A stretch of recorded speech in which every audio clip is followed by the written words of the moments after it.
If I were to pick one thing I could make, like say this was the end of this show and all I got from it was this t-shirt and the ability to make just one thing, I would pick macarons. I look at them and I see something beautiful. I appreciate the skill that goes into making them. I've made them once before, and it was probably one of the biggest failures of the show, if not the biggest. They're completely inedible, and they looked as if something a baby would draw in a coloring book. I am as determined as ever to get this thing right. I'm gonna make this macaron if it kills me. This is the story of the great macaron redemption. There aren't a whole lot of ingredients in a macaron, but the ingredients that we're using, we gotta be precise with. So this is similar to an Oreo. It's like a French Oreo. I've used that somewhere. Cookie sandwich type thing going on. Kind of like a Fancy Pants Oreos.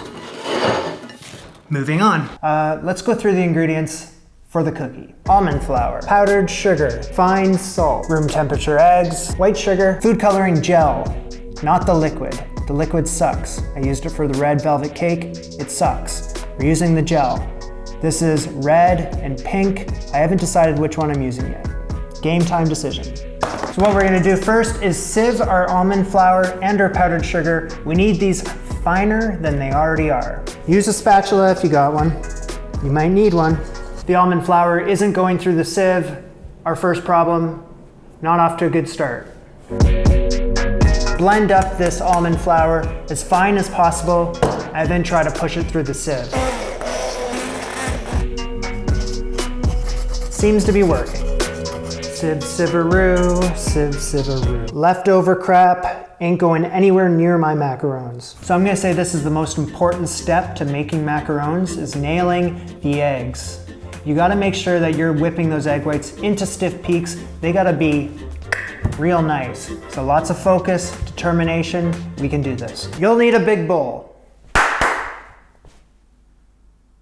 We're gonna wanna separate our egg whites from these eggs, put them in this bowl. Bowl needs to be spotless.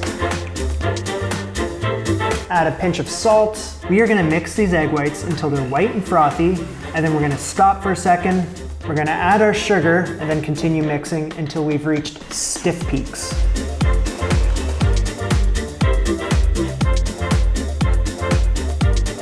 Add our gel food coloring. In a game time decision, I decided on red. I'm gonna count that as 2, 3, 5, 7, 8, 9, and 1 for good luck. Give this a good mix for like 30 seconds.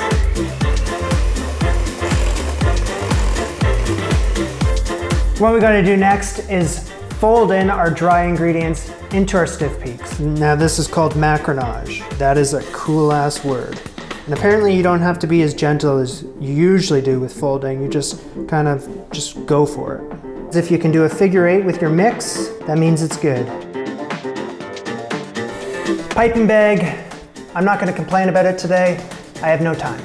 I'm gonna be using this big round nozzle. It's all about precision today. I'm really focusing on my piping bag skills. What we need to do is pipe our mix into 1-inch round circles onto this parchment paper. If ever were a day to get your piping bag skills.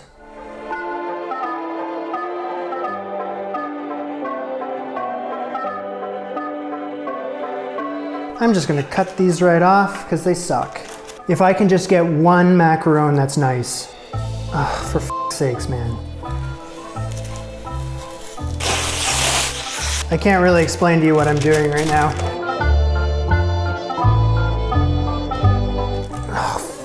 I don't really care what the rules are after you pipe it. Can you take it off and reuse it? I am. So you do really small and then you try to take it off so it becomes like a little nipple there. Oh my God. Something in my head, it's a mental barrier. Like I'm trying to make these perfect 1-inch round circles. Two things happen. Either I push too much out and then it just expands, or I'm piping the perfect circle. Everything is looking nice. You know, pipe, pipe, pipe. Trying to lift the piping bag and the nozzle off the parchment paper to disconnect from the mix, and it won't disconnect. And then eventually that long tangly bit falls into your perfect circle, ruins everything.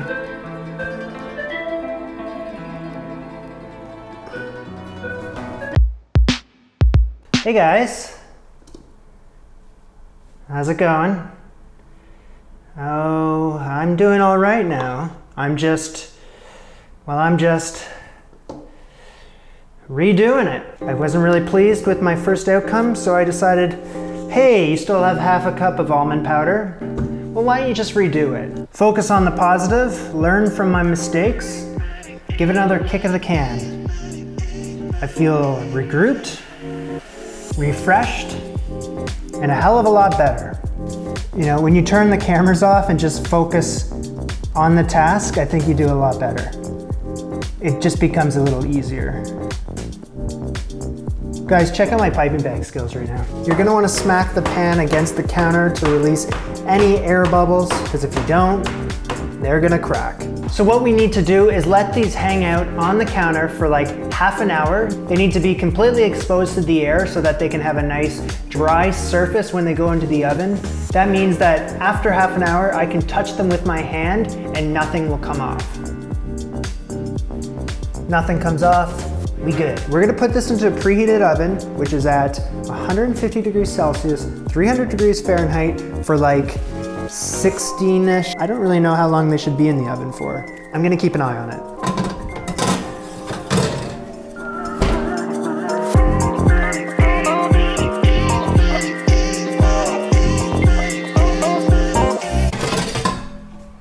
The indicator of when these guys are finished is that they need to grow these feet, which is this bottom part here. Once you have those, they are officially macarons and they can probably come out of the oven pretty soon after that. After these have cooled for 15 minutes, I'm going to take them off here and put them onto a baking rack. I've never made it this far. I have, technically, but for all the wrong reasons. I am now on the buttercream filling and there's only 3 ingredients. So vanilla, powdered sugar, stick of butter. Whoa, don't do that again. Now all we gotta do is add these 3 ingredients to a bowl, cream it together. That is fluffy and soft. Cookies are room temperature. Pipe the buttercream in between these 2 cookies. You need a flat one as the bottom one. I went out and bought a extra large piping bag. I find that this works a million times better than the rinky-dink one that I've been using in prior episodes. So get yourself a bigger one, round nozzle. Okay, take your cookie shell. I'm gonna put my filling, combine it with the cookie, push down.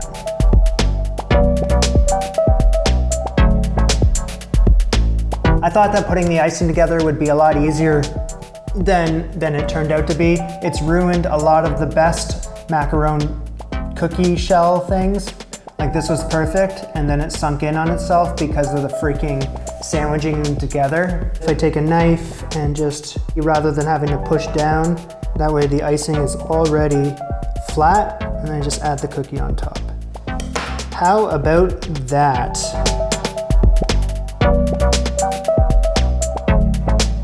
Now nobody's getting hurt. I'm done for the day. I can't do anymore. I did my best with these. That's all I did, my best. I'm gonna put these in the fridge, wrap them up in plastic wrap, and just forget about them for the rest of the night, cry myself to sleep, wake up, and I'll show you guys the finished product. That's it.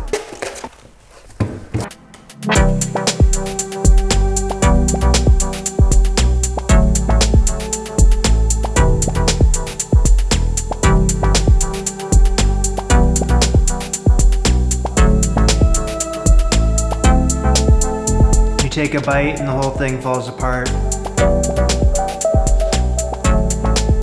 It's so good. It is good. I'm a happy guy right now. This is the big win for me. This is like a year in the making. I finally can say I've made macarons correctly. They taste delicious. You take a bite out of this and it's like biting into some magical cloud and it just crumbles in your mouth and there's just so much flavor. They're light, they're gooey, they're soft, they're perfect. I'm a happy guy. In your face last year, me. This is by far the saddest macaron I've ever seen in my entire life. This is just pitiful. Okay guys, thank you so much for watching. That's it for me. I hope you're enjoying this show, and if you are, you can subscribe. If you're already subscribed, that's super sweet, and I really appreciate that. The big three: subscribe, like, comment. Oh, I have Patreon. You can follow the link in the description if you're curious at all about what the hell that is. I'll see you guys soon. Macarons.